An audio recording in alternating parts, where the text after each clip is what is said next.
Bueno, les doy la bienvenida a un nuevo video de Fisiología Virtual. Mi nombre es Mauricio Gilidori y en esta oportunidad les quería hablar del principio fisiológico de capacitancia. Entonces, vamos a ver qué nos dice este principio y qué aplicaciones tiene en fisiología, ¿no? Digamos que la capacitancia es la capacidad de almacenaje de aire, sangre o iones de los tejidos u órganos.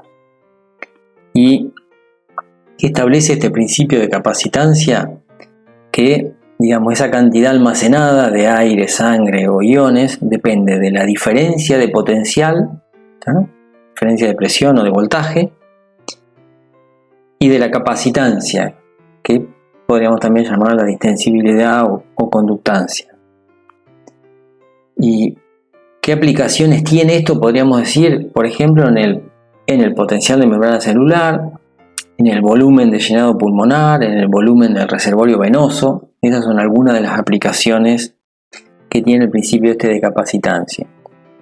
En el caso de la capacitancia nerviosa, digamos, tenemos que la capacitancia nerviosa es proporcional a la cantidad de carga, al cambio de cantidad de cargas sobre el cambio de potencial eléctrico o de voltaje. Fíjense que es una curva que tiene una forma de S o sigmoidea, ¿no? Que hay una parte de baja capacitancia, después donde es bien empinada la pendiente de alta capacitancia, o sea, acumula mucha cantidad de cargas con muy poco cambio de diferencia de potencial, y después una parte también de baja capacitancia al final, ¿no? Entonces la cantidad de cargas acumulada es proporcional a su capacitancia, a la capacitancia de ese tejido, y a la diferencia de potencial que hay, ¿tá? Entonces, ¿cómo funciona, digamos, un capacitor? En este caso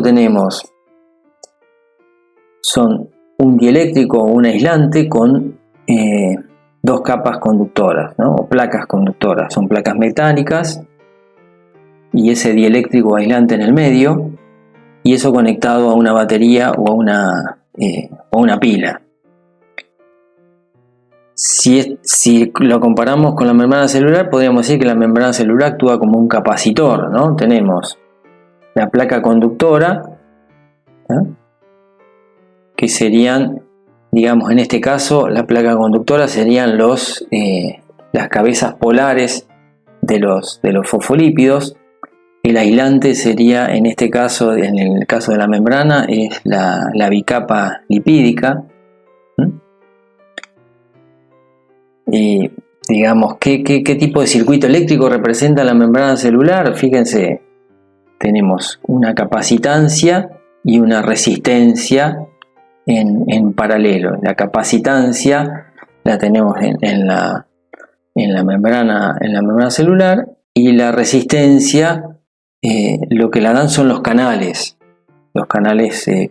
proteicos que atraviesan toda la membrana celular. Entonces tenemos es un circuito con una capacitancia y una resistencia en paralelo, ¿sí? Así funciona como circuito eléctrico, digamos, la membrana celular. La capacitancia dada entonces por la bicapa lipídica, con las cabezas polares a ambos lados que actúan como esas placas conductoras, y a su vez la resistencia la dan los canales proteicos.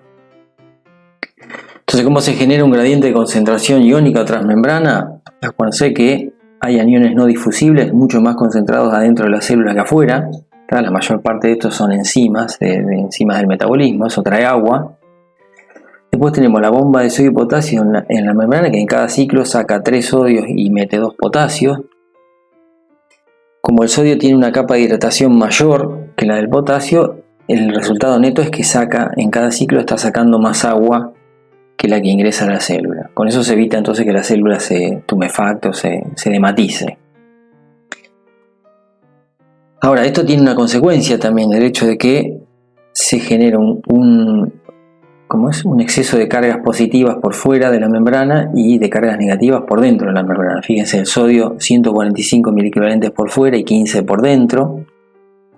El potasio al revés, 150 miliequivalentes dentro de la célula y 4 afuera. Entonces la bomba de sodio y potasio genera electricidad, digamos, genera un gradiente de concentración no de electrones sino de iones. Pero es una bomba electrógena, o sea, genera electricidad, acumula electricidad. Y digamos la resistencia entonces a ese flujo transmembrana, ¿de qué depende? Y obviamente va a depender de que haya canales permeables que los puedan atravesar los iones en este caso. Hay canales de fuga o sin regulación, digamos, que son muy permeables al potasio, muy poco permeables al sodio y tienen una permeabilidad intermedia para el cloro. Cuando la célula está en reposo, la membrana es 20 veces más permeable al potasio que al sodio y 2 veces más permeable al potasio que al cloro. Como para hacer un repaso, digamos, ¿qué tipo de canales iónicos en la membrana existen?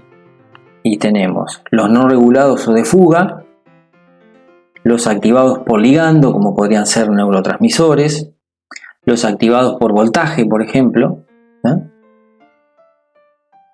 y los otros que tenemos son los que se activan mecánicamente, los mecanorreceptores, por ejemplo, por deformación, por estiramiento. Entonces, no regulados, activados por ligando y activados por voltaje. Entonces vamos a ver qué relación tienen ese tipo de canal con los potenciales eléctricos, digamos. Los canales no regulados o de fuga, los regulados por ligando y los regulados por voltaje. Van a ver que cada uno de ellos está involucrado en un fenómeno fisiológico diferente. Los no regulados de fuga son los que determinan el potencial de membrana en reposo, la polaridad de la membrana. Esa permeabilidad selectiva, que eran muy permeables al potasio y poco permeables al sodio. Los regulados por ligando generan los potenciales posinápticos y los potenciales de receptor. Son los que trabajan a nivel de las sinapsis químicas y también en los órganos sensoriales o sensitivos. Y los regulados por voltaje son los que participan en el potencial de acción, en la transmisión de los impulsos nerviosos. Entonces, ¿qué características tienen estos canales iónicos? Y tienen una altísima velocidad de conducción, por ejemplo 100 millones de iones por canal por segundo. Tienen alta especificidad, son selectivos para determinados iones. Unos pocos no tienen regulación, la mayoría son regulados químicamente, por ejemplo, activados por ligandos endógenos o exógenos. Eléctricamente los que son activados por voltaje o mecánicamente los que se activan por estiramiento, Entonces ese potencial de membrana en reposo, esa polaridad, ¿cómo se generaba? Por los canales de fuga que no tienen regulación, estos que eran muy permeables al potasio, poco permeables al sodio y una permeabilidad intermedia al cloro. Entonces el resultado neto era que salían más cargas positivas de las que entraban y a su vez entraba cloro que tiene carga negativa, entonces daba una polaridad negativa por dentro de la célula y positiva por fuera. Y a eso lo ayudaban también los aniones no difusibles que estaban más concentrados adentro que afuera de la célula, y la bomba de sodio y potasio, que generaba electricidad porque sacaba una carga positiva más hacia afuera en cada ciclo.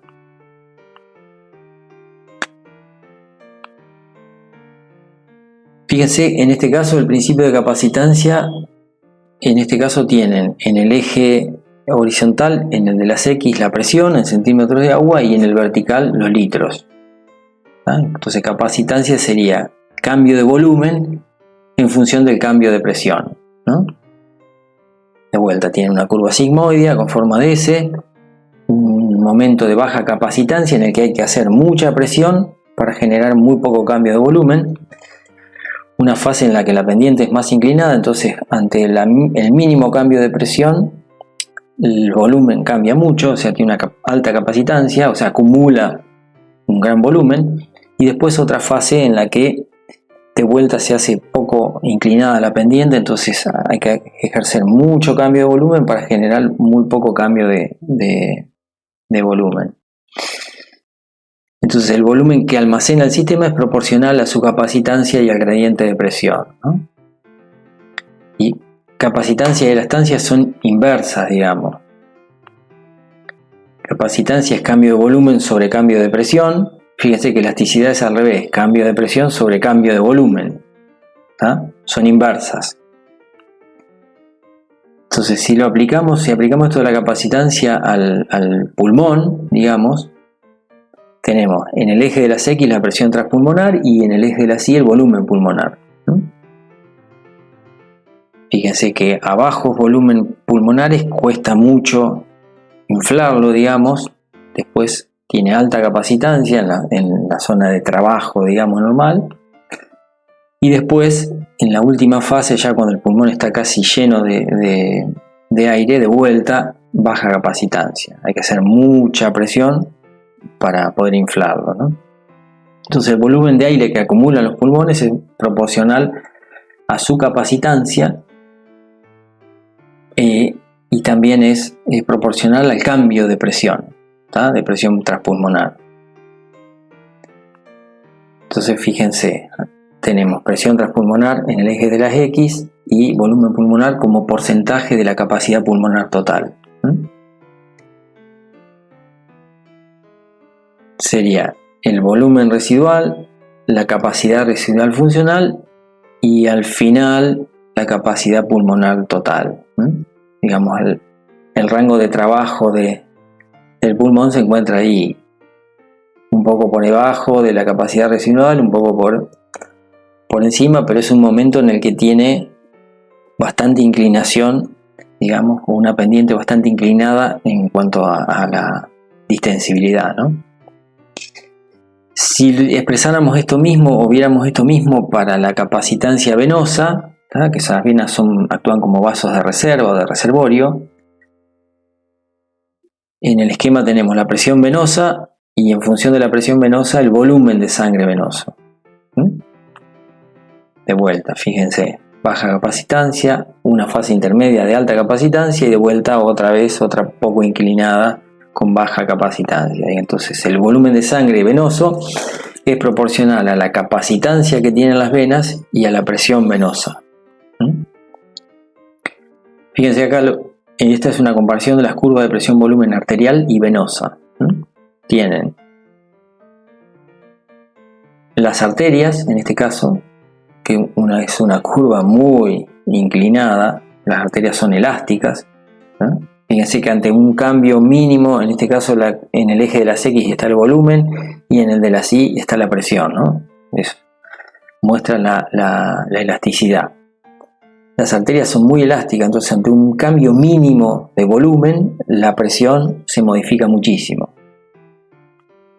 Entonces son más elásticas, por eso actúan como vasos de resistencia. Mientras que las venas, fíjense que tienen una curva que es muy poco inclinada, con muy poca pendiente.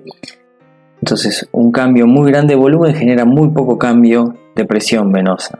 ¿Tá? Son menos elásticas, entonces actúan como vasos de reservorio, de capacitancia. Por eso es que, fíjense que la mayor parte de la sangre se encuentra en las venas. ¿Tá? Hay una fracción en el corazón, un 7% más o menos, los vasos pulmonares un 9%. Las arterias sistémicas tienen un 13% de la sangre, los capilares un 7%, y fíjense que las venas sistémicas tienen un 64% de la sangre del organismo. Entonces, por eso se dice que actúan como vasos de capacitancia o de reservorio. Al ser más distensible que la arteria, tienen esa capacidad de almacenar sangre. Bueno, como conclusión, podríamos decir que este principio de capacitancia establece que la cantidad de aire almacenada en los pulmones, de sangre almacenada en las venas y de cargas almacenadas en las membranas celulares depende directamente de la diferencia de presión o de potencial a la que están sometidos y de su propia capacitancia. Bueno, espero les haya sido de utilidad. Si es así, nos vemos en el próximo video de Fisiología Virtual. Que tengan una buena semana.